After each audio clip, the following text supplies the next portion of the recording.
आज अपने को दूसरा अध्याय समझना है। दूसरे अध्याय में भी जीव के बारे में और उसके भावों के बारे में विशेष रूप से कथन है। जीव के भेद प्रभेदों का कथन है और जीव कैसे एक गति से दूसरी गति में जाता है उसका भी कथन है, और कौन से जीव अकाल मरण को प्राप्त होते हैं और किन जीवों का अकाल मरण नहीं होता, इसके लिए भी एक सूत्र है। ये थोड़ा बड़ा अध्याय है, 53 सूत्र इसमें है। थोड़ा जल्दी जल्दी करेंगे, है ना, क्योंकि एक ही दिन में एक अध्याय पूरा होना चाहिए। औपशमिक्षायकौ भावौ मिश्रस्य जीवस्य स्वतत्वमौदयिक पारिणामिकौ च। ये 5 भाव जीवों के ही हैं, जीव के सिवाय अन्य किसी भी द्रव्य में नहीं पाए जाते, इसलिए इनको जीव के स्वतत्व कहा गया है। स्वतत्व लिखा हुआ है, तो स्वतत्व के मायने क्या है कि ये जीव के अलावा अन्य किसी में नहीं पाए जाते हैं, इसलिए ये 5 भाव जीव के हैं। जो भाव कर्मों के उपशम से जीव के अंदर उत्पन्न होते हैं उन्हें औपशमिक भाव कहते हैं।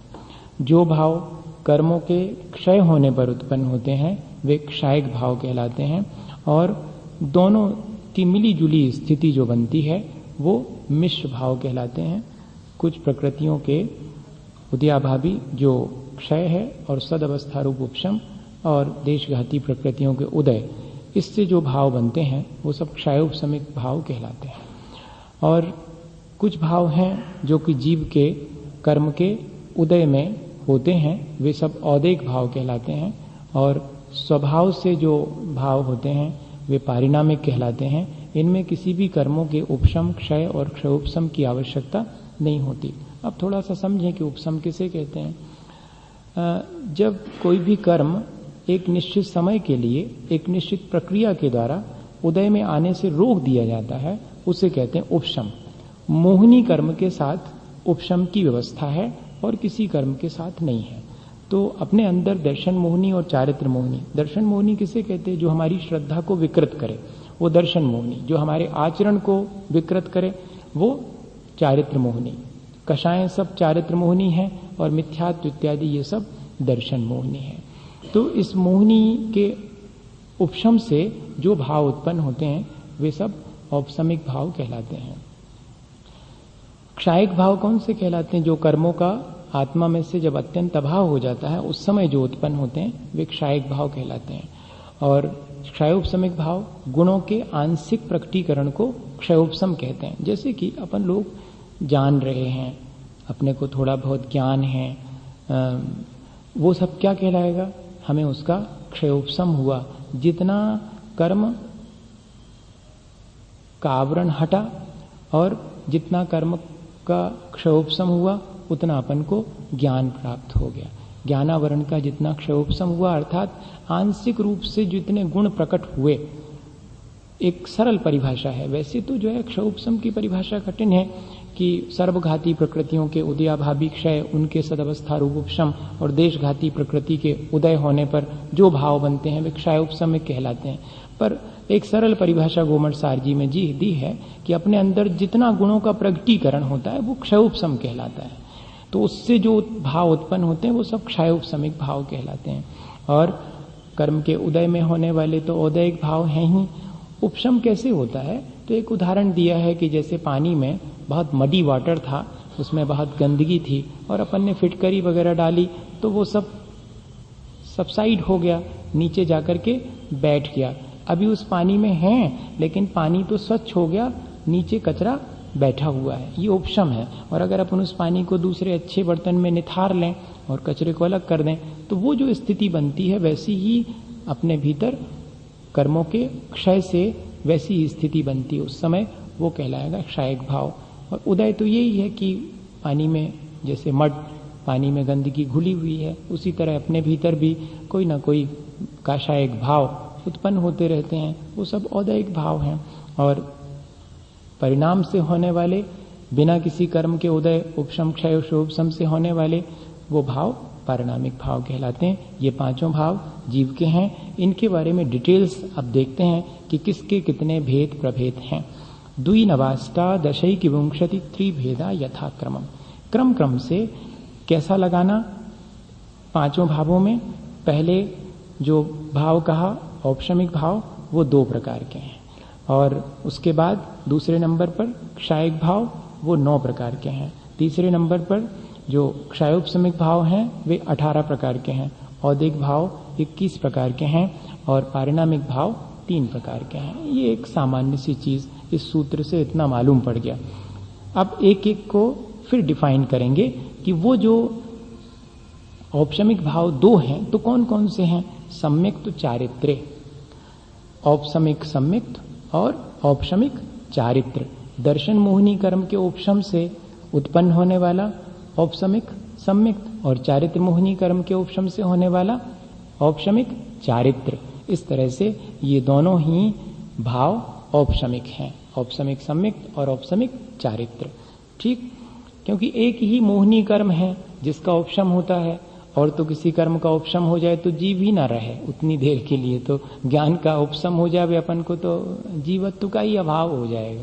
इसलिए सिर्फ एक मोहिनी कर्म का ही, और दर्शन मोहिनी का उपशम हो गया तो उससे क्षायिक वो औपशमिक सम्यक्त हो गया, चारित्र मोहिनी का हो गया तो औपशमिक चारित्र हो गया। इसलिए 2 ही भेद हैं। फिर ज्ञान दर्शन दान लाभ भोगो भोग वीर्याणी चा, ये क्षायिक ज्ञान, क्षायिक दर्शन, क्षायिक दान, क्षायिक लाभ, क्षायिक भोग, क्षायिक उपभोग और क्षायिक वीर हैं। इस तरह से ये, और चा शब्द से पिछले जो उपसम वाले थे वो भी इसमें शामिल कर लेना, तो क्षायिक सम्यक्त और क्षायिक चारित्र। इस तरह से ये कितने हो गए, 9 हो गए। अच्छा, कर्मों के समस्त ज्ञानावरण कर्म के क्षय होने पर जो अनंत ज्ञान प्राप्त होता है उसे ही क्षायिक ज्ञान कहते हैं, और जो दर्शनावरणी कर्म के अत्यंत क्षय हो जाने से उत्पन्न होता है अनंत दर्शन, वो क्षायिक दर्शन कहलाता है। और जो अंतराय कर्म है उस अंतराय कर्म के पूर्णतः नष्ट हो जाने पर, उसमें भी 5 भेद हैं, दानांतराय का पूर्ण क्षय हो जाएगा तो सब जीवों के लिए अभय दान देने वाली सामर्थ्य, ऐसा क्षायिक दान है अनंत भगवान को प्रकट हो जाता। उनके लिए क्षायिक लाभ भी है। वो कैसे होता है कि उनका शरीर बनाए रखने के लिए, जबकि वे कबलाहार से मुक्त हो जाते हैं, तो सिर्फ अच्छी अच्छी पुद्गल वर्गनाएं उनके शरीर की रक्षा के लिए हमेशा आती रहती, 9 कर्म के स्थिति को बनाए रखने के लिए, उसी को क्षायिक लाभ कहेंगे। और क्षायिक भोग और उपभोग, समोशरण में जो भी विभूति प्राप्त होती है, सिंहासन छत्र चंवर इत्यादि प्राप्त होते हैं, वो सभी जो है, ऐसा आचार्यों ने व्यवहार की अपेक्षा से कथन किया कि हम कैसे जाने कि भगवान को अरहंत अवस्था में क्षायिक भोग और क्षायिक उपभोग की सामग्री प्राप्त हो गई। हमारे जैसे भोग उपभोग की सामग्री तो उनको प्राप्त नहीं है। उनके लिए यही है कि समोशरण है और छत्र चंवर इत्यादि प्रार्तिहारी और विभिन्न प्रकार के अतिशय, ये सब उत्पन्न होना क्षायिक भोग और उपभोग का काम है। और अनंत सामर्थ्य जो प्राप्त हो जाती है वही क्षायिक वीर्य कहलाता है। इस तरह से ये 7 ये हो गए। और समस्त दर्शन मोहिनी कर्म के अभाव में क्षायिक दर्शन, और समस्त चारित्र मोहिनी कर्म के अभाव में क्षायिक चारित्र। इस तरह ये 9 भाव जो हैं वो कौन से हैं, क्षायिक हैं। क्षायिक भाव के 9 भेद हो गए। ज्ञाना ज्ञान दर्शन लब्धयस चतुस्त्री पंच भेदा सम्यक तो चारित्र संयमा संयमाश्च।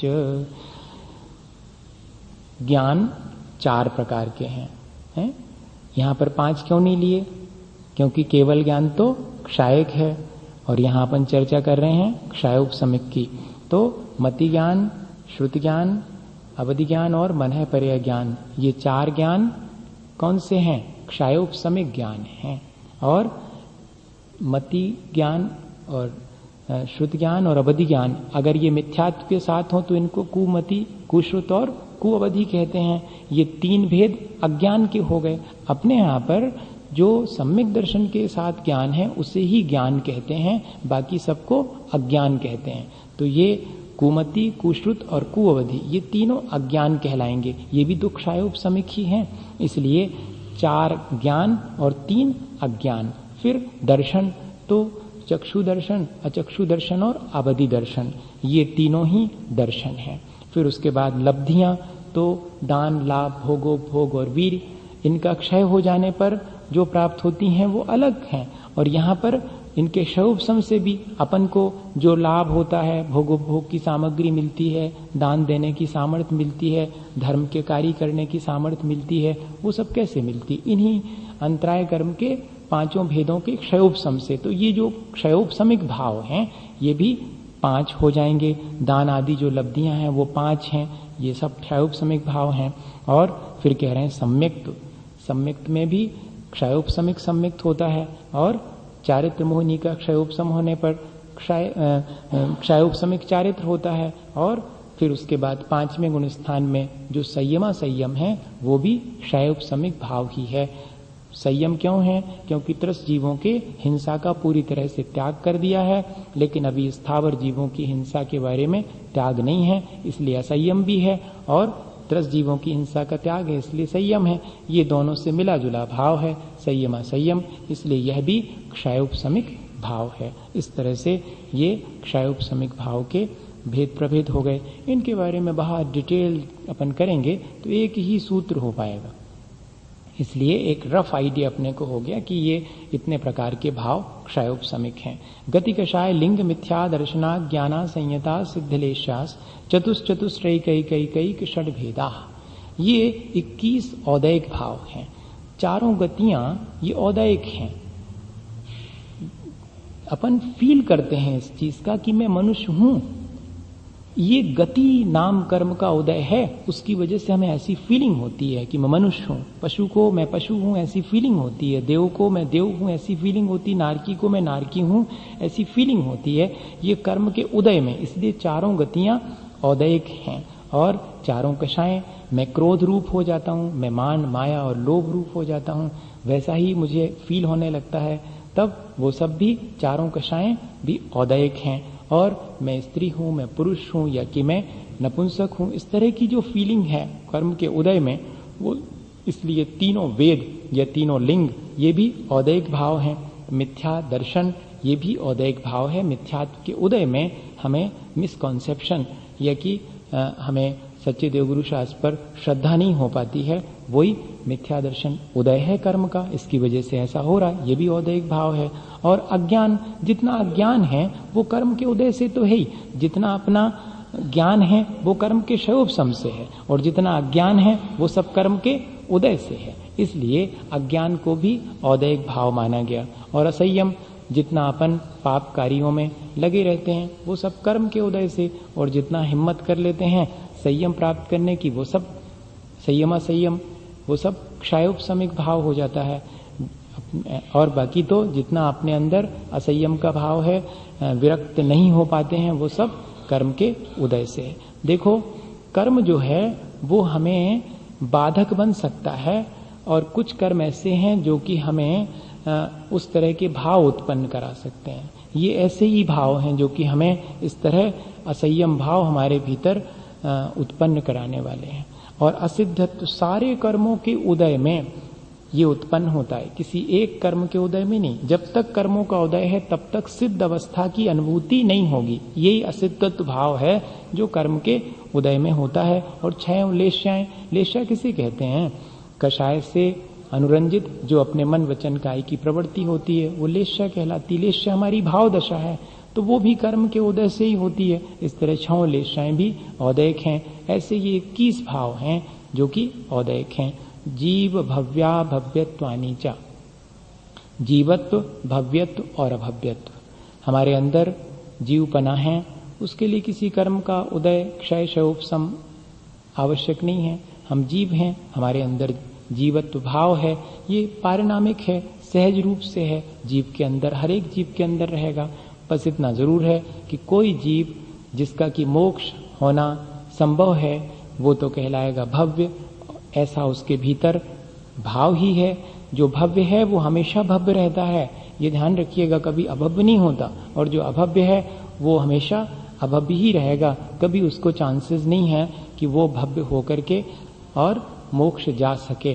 तो इस तरह ये भाव भी जो है वो पारिणामिक हैं, भव्यत्व भाव भी और अभव्यत्व भाव भी। भव्य किसे कहेंगे? जिसके कि मोक्ष जाने का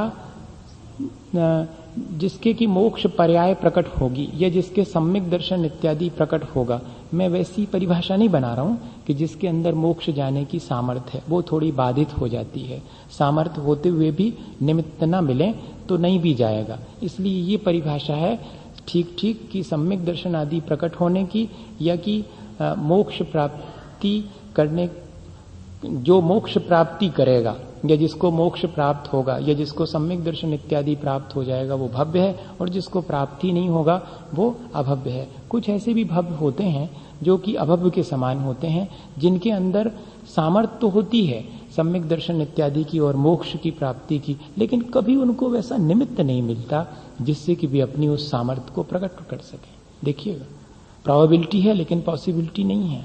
ऐसे भी जीव होते हैं, भव्य हैं लेकिन अभव्य के समान है। एक दूरान दूर भव्य, उसी को दूरान दूर भव्य कहते हैं, या कि अभव्य के समान भव्य कहते हैं। एक आसन्न भव्य होते हैं जिनको कि 7-8 भाव में मोक्ष, एक निकट भाव, आसन्न से भी भव्य पुंडरीक, माने 2-3 भाव में जिनका मोक्ष होने वाला है। और दूर भव्य मतलब जिनको कि संख्यात भाव लग जाएंगे पर उनको मोक्ष तो होगा। ऐसे भव्य में भी भेद प्रभेद किए हैं। ऐसा भव्यत्व भाव भी जीव के अंदर रहता है और कुछ जीवों के अंदर अभव्यत्व का भाव भी रहता है। जीवत्व तो सभी के भीतर रहता है इस तरह से, और इसमें किसी कर्म का हाथ नहीं है, ये स्वाभाविक है। जैसे एक उदाहरण दिया हुआ है कि अपन ने, ये होती ना मूंग या कि उड़द, कोई भी, इसका उदाहरण दिया है कि एक अपन ने मूंग बोई और उसमें पौधा उगा, पौधे में फलियां लगी और उन फली में से कुछ मूंग ऐसी हो जाती हैं जिनको अपन खूब पानी में रख करके उबालें लेकिन वो सीजती नहीं हैं, वो क्या कहलाएंगी? घोड़ू, ठुर्रू, जो भी कहना हो, बहुत प्रकार के नाम है। वो कभी सीजती नहीं है।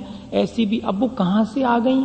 हमने तो अच्छी बोई थी, उसमें कैसे ये लग गई? तो बाय नेचर, इसमें किसी का कोई हाथ नहीं है। बाय नेचर उनके अंदर ऐसी ही योग्यता है कि वे कभी भी सीजेंगी नहीं। ऐसे जीव भी होते हैं जो कभी मोक्ष नहीं जाएंगे। अनंत अनंत जीव राशि है इस संसार में जो कि अभव्य है, वो संसार में ही रहेगी।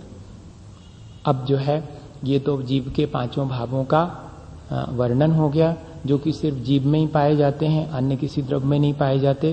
तो फिर जीव का लक्षण क्या है? उपयोगो लक्षणम।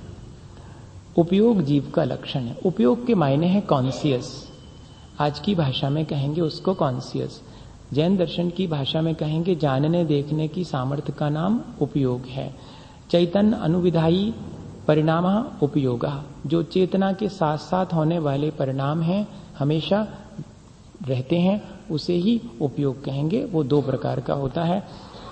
सद्विविधोष्ट चतुर्भेदा, वो 2 प्रकार का कौन सा है? ज्ञानोपयोग और दर्शनोपयोग। अष्ट और चतुर्भेद, ज्ञानोपयोग के 8 भेद हैं और दर्शनोपयोग के 4 भेद हैं। ज्ञानोपयोग के 8 क्यों हैं? क्योंकि देखो, मति ज्ञान, श्रुत ज्ञान, अवधि ज्ञान, मनःपर्य ज्ञान, केवल ज्ञान, ये तो 5 ज्ञान हैं ही, और 3 उल्टे ज्ञान भी हैं, अज्ञान, मति, श्रुत और अवधि, तो कुल हो गए 8। ज्ञानोपयोग के कितने भेद हो गए? 8। चक्षु दर्शन, अचक्षु दर्शन, अवधि दर्शन और केवल दर्शन।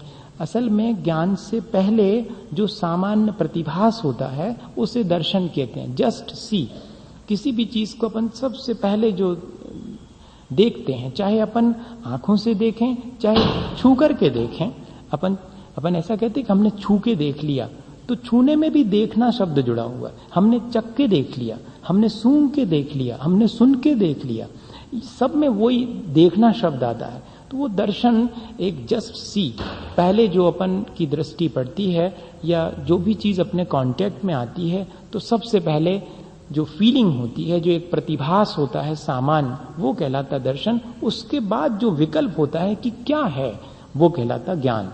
इस तरह अपना दर्शनोपयोग पहले होता है, ज्ञानोपयोग उसके बाद में होता है। चीजों के कांटेक्ट में आते हैं, फिर उनके जानने की अपने अंदर इच्छा जागृत होती, विकल्प उत्पन्न होता है। लेकिन केवली भगवान भर ऐसे हैं जिनको दर्शनोपयोग और ज्ञानोपयोग एक ही साथ होता है।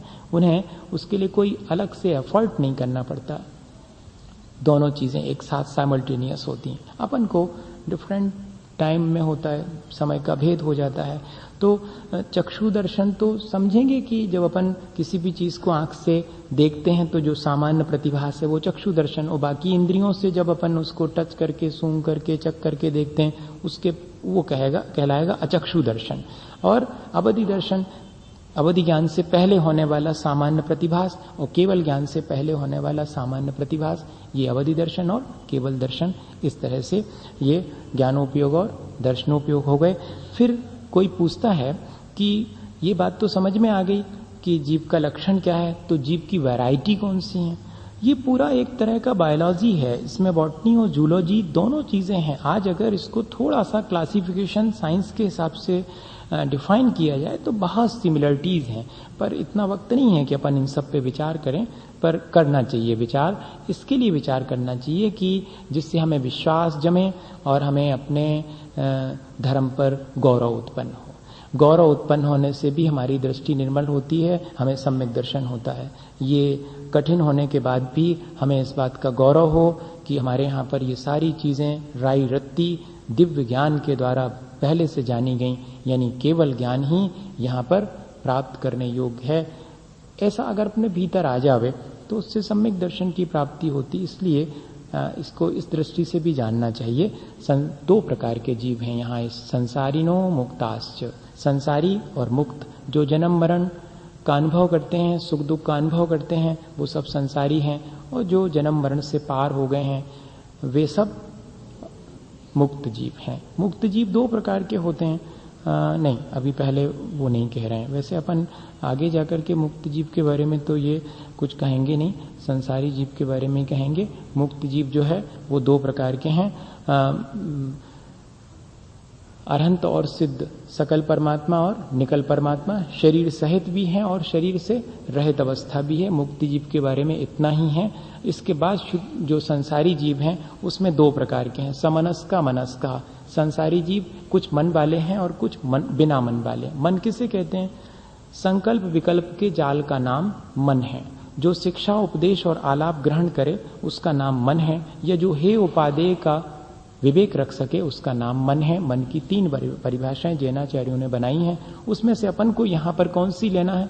जो शिक्षा और उपदेश और आलाप, आलाप समझते, बुलाने पर, नाम लेने पर उसे समझ करके आ जाता है। गाय का भी अपन नाम रख देते हैं और जब नाम बुलाते हैं कि इधर आओ तो आ जाती है, इसका मतलब है उसके मन है। इस तरह मन वाले जीव हैं और बिना मन वाले।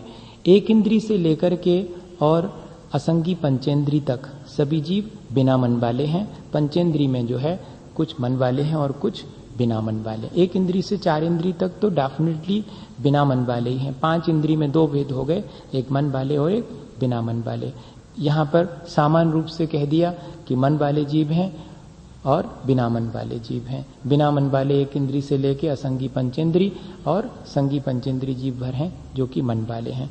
संगी कहो, सैनी कहो, समनस्क कहो, तीनों सिनोनिम्स हैं। संगी कहो, सैनी कहो, समनस्क कहो, तीनों सिनोनिम्स हैं। असंगी कहो, असैनी कहो, अमनस्क कहो, तीनों ये भी सिनोनिम्स हैं। ऐसा कई बार अपन के सुनने में आता है, संगी जीव या सैनी जीव या समनस्क, मन वाले, ये सब मन वाले हैं। बिना मन वाले को असंगी बोलते हैं, असैनी बोलते हैं और अमनस्क बोलते हैं। फिर और भी क्लासिफिकेशन है क्या जीवों का? तो कहते संसारिणः त्रस स्थावरा। संसारी जीव दो प्रकार के हैं, त्रस जीव हैं और स्थावर जीव हैं। दो इंद्री से लेकर के पंचेंद्री तक के त्रस जीव कहलाते हैं। त्रस नाम कर्म के उदय से उन्हें वो पर्याय प्राप्त हुई, वो त्रस जीव कहलाते हैं। स्थावर नाम कर्म के उदय से जो पर्याय प्राप्त होती है उसे स्थावर कहते हैं। अपन सामान्य रूप से ये कह सकते हैं कि मोबाइल बींग्स और इमोबाइल बींग्स जो अपनी रक्षा के लिए यहाँ से वहाँ हलन चलन कर पाते हैं वो त्रस जीव हैं, और जो अपनी रक्षा इत्यादि के लिए कोई उपाय नहीं कर पाते हैं वे स्थावर जीव हैं। लेकिन ये परिभाषा मोटी परिभाषा है, झगड़े में नहीं पड़ जाना। ये बाल बोध के लिए परिभाषा है। बड़े परिभाषा जो निर्बाध परिभाषा है वो तो यही है कि त्रस नाम कर्म के उदय से जो दो इंद्री से पंचेंद्री तक की पर्याय प्राप्त होती है उसे त्रस पर्याय कहते हैं, त्रस जीव कहते हैं उनके लिए। और जो एक इंद्री हैं स्थावर नाम कर्म के उदय से उनको जो पर्याय प्राप्त हुई है वो स्थावर जीव कहलाएंगे। ये परिभाषा है। पर अपन अपने समझने के लिए कह सकते हैं कि मोबाइल और इमोबाइल, मूव करने वाले और जो मूव नहीं कर पाते, इसमें एक मुश्किल ये आती है कि अपन पानी को बहते हुए देखते हैं तो ऐसा लगने लगता है कि ये भी तो मोबाइल विंग्स हैं, ये एक इंद्री भी कह रहे हैं और इनको मोबाइल, तो ये थोड़ा सा दिक्कत होती है। हवा भी बहती है, इधर से उधर चली जाती है इस वजह से। पर वो एक्चुअली देखा जाए तो ये जीव तो इतने सूक्ष्म होते हैं कि अपन इनको तो पकड़ ही नहीं सकते हैं। ये तो जो जल का एक कहना चाहिए बहुत सारे जीवों का ये पूरा का पूरा बंडल्स ऑफ माने बहुत ह्यूज क्वांटिटी में वो हैं, तो उनमें मूवेबिलिटी नहीं होती, वे चलते फिरते नहीं हैं, पर इस तरह वो लगता है कि पानी बह रहा है तो ये जीव एक यहाँ से वहाँ जा रहे हैं, हवा बह रही है तो जीव यहाँ से वहाँ जा रहे हैं। इसलिए हमने पहले आपसे कहा कि त्रस जीवों की परिभाषा बच्चों के समझने की ये है कि जो मूव करते हैं वे त्रस जीव हैं या अपनी सुरक्षा के लिए, बचाव के लिए, और जो मूव नहीं करते हैं वो स्थावर जीव हैं। पर अपन को समझना चाहिए दोनों स्थितियों को।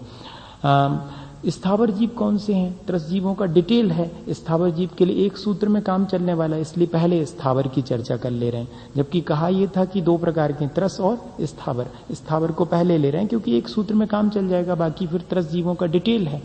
तो पृथ्वी तेजो वायु वनस्पतियाः स्थावरा और द्वेन्द्रियादय त्रसा।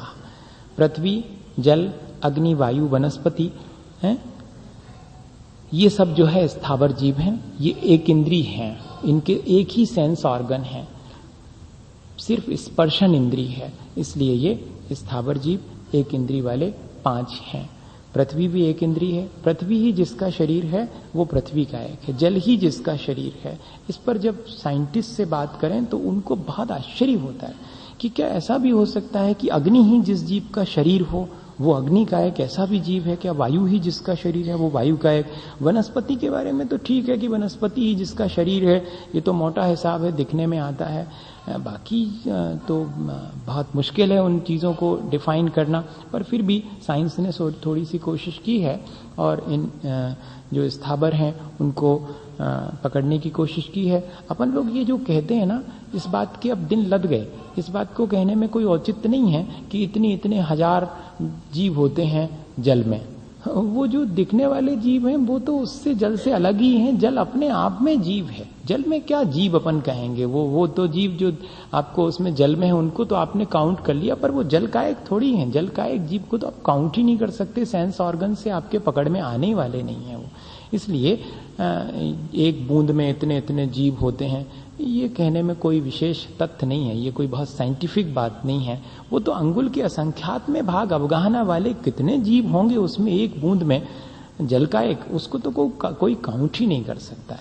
तो जल में जल ही जीवन है जिनका, अग्नि ही जिसका। अग्नि के बारे में जो है एक शनन राउली का जो विजारे वीड्स ऑफ एबीज आश्चर्य में डालने वाला लेख है, उसमें वैज्ञानिक तथ्य आए थे कि अग्नि में भी जीवों का अस्तित्व पाया जाता है और 700 डिग्री सेंटीग्रेड टेम्परेचर पर और लगभग 8600 फीट गहरे जो ज्वालामुखी हैं उनमें और अग्नि जीव पाए जाते हैं। जबकि सामान्य रूप से जो है उतने टेम्परेचर पर और जीव जिंदा नहीं रह सकते हैं, लेकिन वे अग्नि जीव उसमें जिंदा रहते हैं। इसके अग्नि का एक जीव है, वहां पर भी जीव हैं। इसका मतलब है कि जो अपनी इंडिकेशन दे रहे हैं कि यहाँ भी जीवन है, उतने हाई टेम्परेचर पर भी जीवन है, यानी वही जीव है, अग्नि का एक जीव है। इस तरह इन पांचों को भी और उनके जीवत्व की अपेक्षा से अब साइंस ने भी पहचानना शुरू कर दिया है। वनस्पति में भी जीवन है, ये तो जगदीश चंद्र बसु का लेख है ही, सबको मालूम है। द्वेन्द्रियादयः त्रसा, 2 इंद्री को आदि लेकर के सब त्रस जीव हैं। 2 इंद्री, 3 इंद्री, 4 इंद्री और पंचेंद्री, ये त्रस जीव कहलाते हैं। वनस्पति के बारे में इतना डिटेल है कि जिस तरह का बॉटनी का क्लासिफिकेशन है वैसे ही लगभग जैनाचार्यों का है। मैं उसको छोड़ रहा हूँ, आप बाद में बहुत आराम से सिर्फ इसको पढ़ करके एक इंटरेस्ट क्रिएट होना चाहिए कि हमारे यहाँ भी ऐसी चीज़ें लिखी हैं, हम घबराते हैं और इनको एक तरफ धर देते हैं। हमारे बच्चे भी बहुत बड़ी बड़ी पढ़ाई पढ़ते हैं लेकिन इन चीज़ों को नहीं पढ़ते हैं। एक उदाहरण हमारे सामने का था सन 78 का, कि एक बेटे ने अपने पिता के पैर छू करके कहा कि now I pass my MSc, I am a master of science. मैं अब मास्टर ऑफ साइंस हो गया हूं, मैंने MSc पास कर ली है। तो उसके पिता ने यही कहा कि are you know what do mean by soul, what do mean by non soul, what is the universe and anti universe, are you know, तुम जानते हो क्या जीव है, क्या अजीब है, क्या लोक है, क्या आलोक है? तुम जब नहीं जानते तो कैसे कहते हो कि मैं मास्टर ऑफ साइंस हूं? तुम तो जरा सी छोटी सी बातें किताब में से पढ़ के आ गए और कह रहे मास्टर ऑफ साइंस। जो जीव और अजीब को जाने वो है मास्टर ऑफ साइंस, जो लोक और अलोक में होने वाले परिवर्तन को जाने वो है मास्टर ऑफ साइंस। आपने तो किसी एक थोड़े से विषय में मास्टर ऑफ साइंस और बस सोच रहे हैं कि मुझे बहुत ज्ञान हो गया। नहीं, हमें ये सजेस्ट करना चाहिए कि इन हमारे आचार्यों ने जो लिखा है उसमें भी बहुत सारी जानकारी है जीवों के बारे में। ये अपन फिर कभी मौका मिलेगा तो फिर देखेंगे। पंचेंद्रियाणी, इंद्रियां 5 होती हैं, 2 इंद्री से लेकर के बाकी सब 5 इंद्री तक जीव होते हैं। इसलिए जरूरी हो गया बताना कि ये इंद्रियां होती क्या हैं। तो कहती इंद्रियां 5 होती हैं।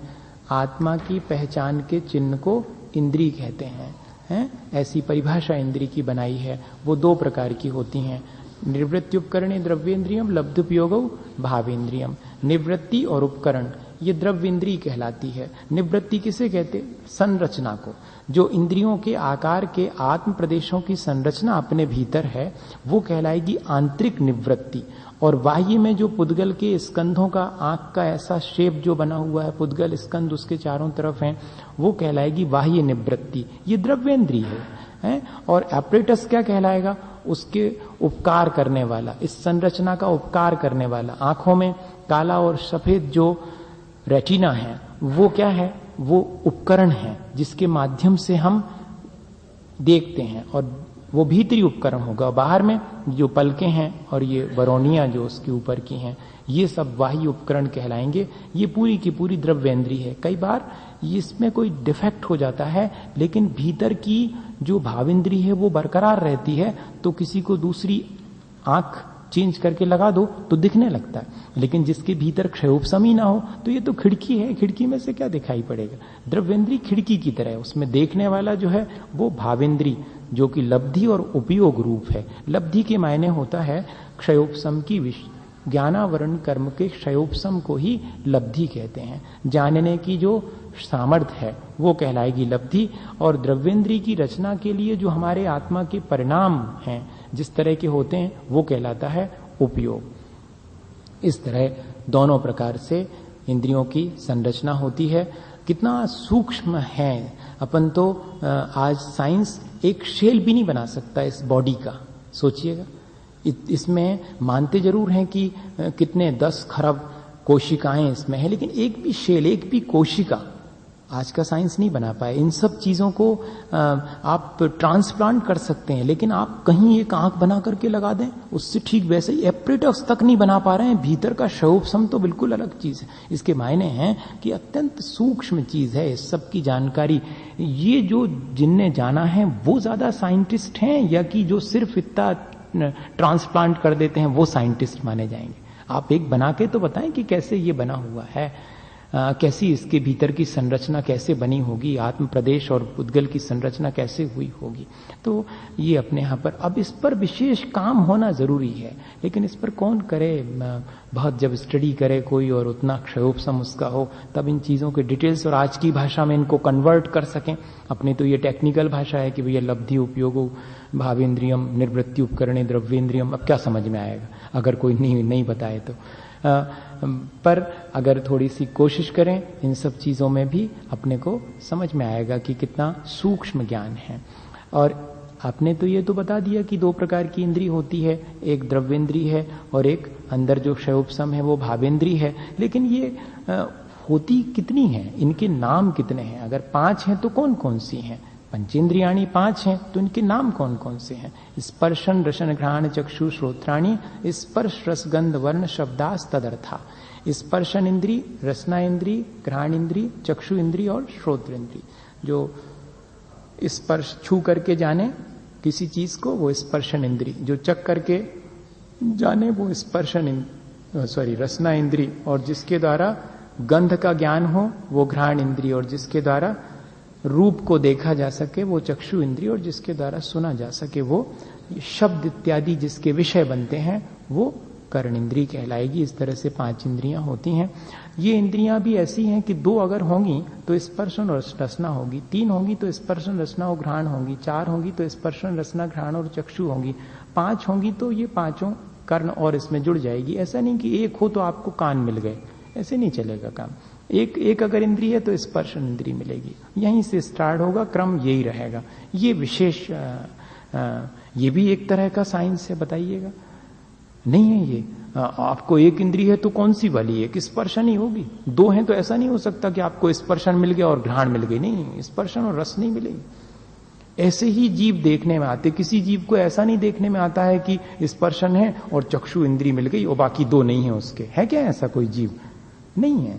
तो ये इन जीवों के बारे में जैनाचार्यों का कितना सूक्ष्म ज्ञान है कि उन्होंने जान करके कि इस तरह इंद्रियों का विकास होता है और इस तरह जीव जो है 1 इंद्रिय से लेकर 5 इंद्रियों को प्राप्त कर सकता है। अत्यंत सूक्ष्म जानकारी। श्रुतम अनिंद्रियस्य, शुद्ध ज्ञान तो मन का ही विषय है। कौन सा शुद्ध ज्ञान? अभी अपन ने तो कल पढ़ा था कि शुद्ध ज्ञान तो इस आपके मति ज्ञान से विशेष जानने का नाम ही श्रुत ज्ञान है, तो वो तो इंद्रिय और मन की सहायता से होता है। फिर यहाँ कह रहे हैं कि श्रुतम अनिंद्रिय से, शुद्ध ज्ञान तो मन से ही होगा। तो कहते हैं कौन सा श्रुत? जो जिनवाणी रूप श्रुत है वो तो मन के द्वारा ही होगा। मन वाले जीवों को ही जिनवाणी का ज्ञान हो सकता। अंग पूर्व और अंग बाह्य इन सब का ज्ञान किसको होगा? मन वाले जीव को ही होगा। बाकी 1 इंद्रिय से लेकर के असंगी पंचेंद्रिय तक को मेन स्क्रिप्ट इसका कोई नॉलेज नहीं है। हम सौभाग्यशाली हैं कि हमारे 5 इंद्रियां हैं और मन है, और मन भी दुरुस्त है। अगर विकल हो, कमती हो मन की सामर्थ्य, इन सब चीजों में मन ही नहीं लगे तो फिर मन वाले के को ही जिनवाणी का लाभ मिल सकता है। ऐसा शुद्ध ज्ञान जो जिनेंद्र भगवान के द्वारा हमारे आत्म कल्याण के लिए कहा गया वो तो मन वाले जीव को ही होता है। और कह रहे हैं वनस्पत्यंता नाम एकम, वो जो हमने पृथ्वी तेजो वायु वनस्पत्या स्थावरा ये हमने जो कहा था, तो उसमें पृथ्वी से लेकर के वनस्पति का है कि सब जीव जितने भी स्थावर जीव हैं 5 प्रकार के वे सब 1 इंद्रिय हैं। वनस्पत्यंता नाम एकम, वनस्पति तक के जीव 1 इंद्रिय हैं। और द्विंद्रियादयस्त्रशा, तो 2 इंद्रिय, 3 इंद्रिय, 4 इंद्रिय, 5 इंद्रिय, ये सब 3 जीव हैं। उनके उदाहरण भी तो 2, तब तो समझ में आएगा कि कौन से 2 इंद्रिय कौन से 3 इंद्रिय। आपने तो कह दिया। तो कह रहे हैं क्रमी पिपीलिका वनमनस्यादि नाम एकैक वृद्धानी। क्रमी जितने भी वॉर्म्स हैं वो सब जो कि रैंक के चलते दिखाई पड़ते हैं वो सब 2 इंद्रिय हैं। और पिपीलिका चींटी वगैरह आंट जिसको कहते हैं उनके पैर हैं वो सब 3 इंद्रिय हैं। उनके अपने को देखने में थोड़ी आएगी उनकी नाक। चींटी की नाक देखी किसी ने? नहीं। चींटी कैसे खाती होगी? उसकी जीभ दिखती है क्या? नहीं दिखती। तो उसकी पहचान के लिए कि पैर हैं इसका मतलब है 3 इंद्रिय। और फिर भ्रमर भौरा होता है उसके, या कि मक्खी है या कि मच्छर है उसके भी 4 इंद्रियां होती। तो ये 4 होती। हाँ, तो ये 4 इंद्रिय जीव हैं। इनके पंख भी रहेंगे, ये इंडिकेशन है। पैर भी हैं और पंख भी हैं, मतलब 4 इंद्रिय। और पंख नहीं है, पैर अकेले हैं तो 3 इंद्रिय। और पैर भी नहीं हो, पंख भी नहीं हो और पेट के बल चलते हैं तो 2 इंद्रिय जीव। ऐसा मोटा सा हिसाब है। नहीं तो आप सूक्ष्म बात करने लगो। अभी सर्प भी रैंक के चलता है तो आप बेकार में उलझन पैदा कर दो आप, तो वैसा नहीं करना आप। ये मोटा हिसाब है। वैसे तो आचार्यों ने आपको बस चले तो इंद्रिय देख लो आप, इतनी इंद्रिय होंगी तो वो इतना कहलाएगा। मनुष्य आदि नाम, मनुष्य को आदि लेकर के पंचेंद्रिय। मनुष्य भी पंचेंद्रिय हैं, देव तो सब पंचेंद्रिय हैं ही, नारकी जीव भी पंचेंद्रिय हैं। और तिर्यंचों में तो सभी होते हैं 1 इंद्रिय से लेकर के पंचेंद्रिय तक। तिर्यंचों का बड़ा ब्रॉड है उनका बहुत।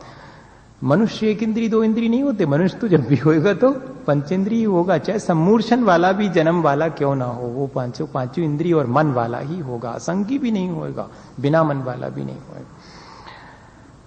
इस तरह 1 इंद्रिय इनमें बढ़ती चली जा रही है। तो 5 इंद्रियां हो गई। संगिनः समनस्काः, जो संगी हैं वे मन वाले हैं, समनस्का अर्थात मन सहित हैं। ये अपन ने पहले ही समझ लिया था कि संगी कहो चाहे समनस्क कहो चाहे सैनी कहो, ये सब मन वाले जीव हैं।